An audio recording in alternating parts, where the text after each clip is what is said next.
Hey guys, and what's going on? Before we start this video, I wanted to first of all thank you guys for supporting my channel. My channel's experienced the most growth it has ever seen over the past 3 months, and for that I am very appreciative for the ones that decide to subscribe and turn on notifications to really commit themselves to my channel. Now, in order to thank you guys, and I guess to give you guys a little bit of an incentive to do this next thing, I'm doing a pretty wild giveaway. So we did a giveaway for NBA 2K20, but thanks to you guys, I got a decent amount of YouTube money over the past couple months. All of you guys that sat through triple ad videos are about to get rewarded, because we're doing our very first gigantic giveaway on my Instagram page. So when my Instagram page, Theflightmike, gets to 10,000 followers, I am giving away the Jordan 1 Retro Off-White University Blues. Now, I'm going to wait until a giveaway winner has been announced in order to be able to buy the correct size and ship it to the winner. So we're going to announce that giveaway as soon as my Instagram page hits 10,000 followers. I believe we're about 2,500 followers away from doing so, and then we're going to begin the giveaway. So again, thank you guys so much for supporting me, and let's get to today's video. I've recently become enamored by Kyle Kuzma's ascent upon the Lakers organization ladder. And what I mean by this is, a couple of years ago in 2017, Kyle Kuzma was drafted, and don't get me wrong, Laker Nation is always behind any player that is drafted to their team, but we all know that the 2017 NBA draft, there was no one that was more talked about than Lonzo Ball. Even over Markelle Fultz, Lonzo Ball had definitely more hype surrounding him, and if you were even to go to Google Trends at that time and type Lonzo Ball's name next to Markelle Fultz, you will without a doubt see a higher peak for Lonzo Ball. And of course, who could blame him? Nobody had more attention around him. Nobody had a father that was in the media headlines around him, and no athlete in the history of NBA history I have ever seen go ahead and create his own brand with his own shoe that costed $500 that resulted in him eventually telling his fans to throw away the merch. But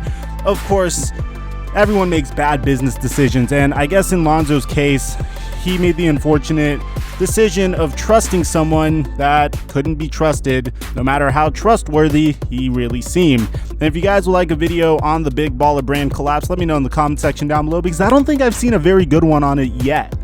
So this video isn't really about Lonzo Ball, but I just wanted to tell you guys how far Kyle Kuzma has come. I remember when the Los Angeles Lakers drafted him thinking, great, we have a spot-up shooter that could slide into the 4, and I wouldn't be surprised if we ended up cutting him. And in a draft class that was composed of Josh Hart, Kyle Kuzma, Lonzo Ball, and Thomas Bryant, all 4 of those players ended up being serviceable players in the NBA. I was thinking that they were going to get cut within the next 2 years, and I was wrong. But what surprised us more than anything is that Kyle Kuzma is the one that ascended the Lakers ladder. Kyle Kuzma was the one representing the Los Angeles Lakers in this year's NBA draft lottery. And even when he was doing that, it was Kyle Kuzma that was wearing the Hand of the King sigil on his blazer. And if you guys don't understand what that means, it's a pretty interesting play on things. It's the Hand of the King, meaning he is the hand of King James. Anyone watch Game of Thrones here? It's a Game of Thrones reference if you don't get it. But that's besides the fact. I wanted to cover how far Kyle Kuzma has come, what he means to the Lakers organization, and how he ended up getting here. And it's a very fascinating story. Kyle Kuzma was born in Lake Flint, Michigan, and throughout his time, he wasn't really born in the greatest of circumstances. But if there's one thing that Lake Flint, Michigan has taught him, it's the value of hard work. And that would be the story of Kyle Kuzma's career. Kyle Kuzma would eventually go to Utah, and over there, he was definitely one of the better players, but he never really was figured to have an NBA future. In fact, Kyle Kuzma wasn't anywhere to be found in most NBA mock drafts up until about a week before the NBA draft, when he was beginning to give in these great pre-draft workouts. And the Lakers actually went ahead and reached on him with their second to last first round pick, and it was one of the best picks they've made in NBA history. A pick so good that at the end of the day, the Lakers would go on to trade both of their former number 2 overall picks, Lonzo Ball and Brandon Ingram, Josh Hart, who was definitely a great piece in the Lakers rotation, could have definitely stepped in the Lakers rotation this year and put in work as well, and a couple of picks, but they ended up keeping Kyle Kuzma. And let me show you guys how Kyle Kuzma looked like in his beginning phases of his career. Let me show you how he looked like back in college.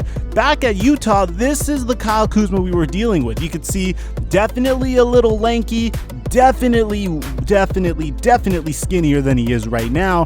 But of course, once you're in the NBA, things are a little different. Now, I have to credit Kuz because in his rookie year, he could have easily let the success gone to his head. He could have been content with the fact that he cracked the Los Angeles Lakers rotation and looked like one of the future cornerstones of the Lakers organization, but that wasn't enough for Kyle Kuzma. In fact, he had to go above and beyond that. You would see Kuzma going out to dinners with Jeannie Buss, and you would see tabloid magazines making up these kooky rumors of them dating, and it was really weird.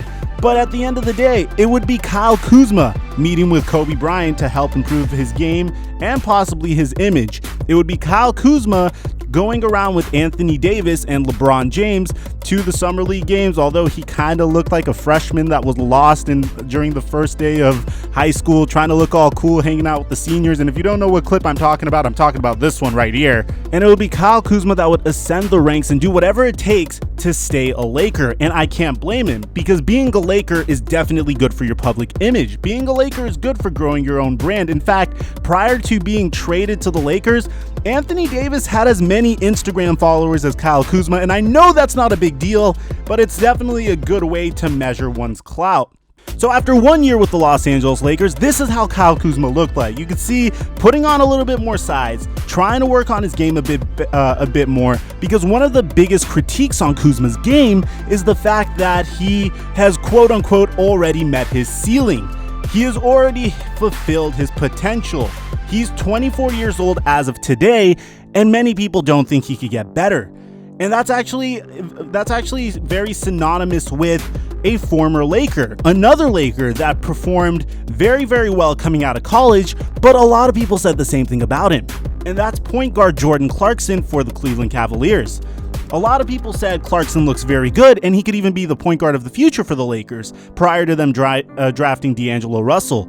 And to his credit, he did look very good, and he did improve with each and every year before the Lakers ended up trading him. The problem was his age. But you can see the difference between Clarkson and Kuzma is Clarkson seemed fairly content with being on the Lakers, earning a 4-year, $44 million total contract with the Lakers prior to being traded to the Cavaliers for a failed NBA Finals run with LeBron James.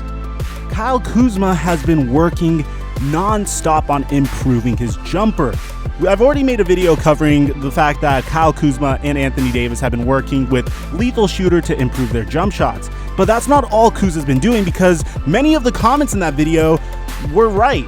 The top comment I would get in that video is Kyle Kuzma doesn't need to improve his shooting. Kyle Kuzma needs to work on his defense. And what's the first step in being a better interior defender? Putting on some muscle and putting on some size. Kuz could have easily taken the summer off, and I know a lot of you guys are going to make fun of him saying, yeah, he's been going on a lot of dates with Kendall Jenner, Kelly Oubre's been stealing his girl, blah, blah, blah, blah, blah, blah, blah. And if you guys didn't see that video I made on that, I'll leave it in the description down below for you guys to check out. I know you could poke a lot of fun at him, but I've seen many clips on Kyle Kuzma working on his game and working to put on some muscle during the off season. In fact, take a look at this picture right here of how he looks currently. This was a picture that was posted on his Instagram about a week ago. His traps look bigger, that's for sure. He's been doing his shrugs. His chest looks bigger and his back looks wider. His arms look bigger as well, and his shoulders look slightly more bulkier. And I know what you guys are thinking, Mike, why is this a big deal? Because again, size is what will help you guard the interior. Now, I don't know what he's going to be able to do for his lateral quickness, but I know for a fact that so long as he keeps on progressing at the rate that he's progressing, so long as he stays hungry, and so long as he keeps putting himself towards the good graces of Laker management, I have no doubt in my mind that Kyle Kuzma could without a doubt become a future Los Angeles Lakers legend. Now, I know that's a stretch. Believe me, I know that's a stretch. I'm saying he could be uttered in the same breath as Michael Thompson, Norm Nixon, AC Green, players like that. I'm not saying that he's going to be one of those Kareem Abdul-Jabbar-esque players. But hey, for a player that was a late first-round pick that wasn't supposed to have much success in the NBA, who was supposed to be a streaky shooter coming out of Utah, I don't think that's that bad at all. Now, let me know in the comment section down below, what do you think about Kyle Kuzma? What do you think about his game? Do you think he's ready to be the third player behind Anthony Davis and LeBron James? And don't tell me Dwight Howard is the third star over there, because without a doubt, it's going to be Kyle Kuzma that's coming in at number 3. What do you think Kuz has to work on in order to really fulfill his potential? And do you see him ever becoming an all-star in the future? I would really like to hear what you have to say. Besides that, guys, I want to give a huge shout out to my subscribers. Thank you guys so much. We just recently hit 160,000 subscribers. So if you're new to the channel, be sure to subscribe, drop a like, and hit that noti bell. I'm your boy, Theflightmike, and I'll catch you guys later.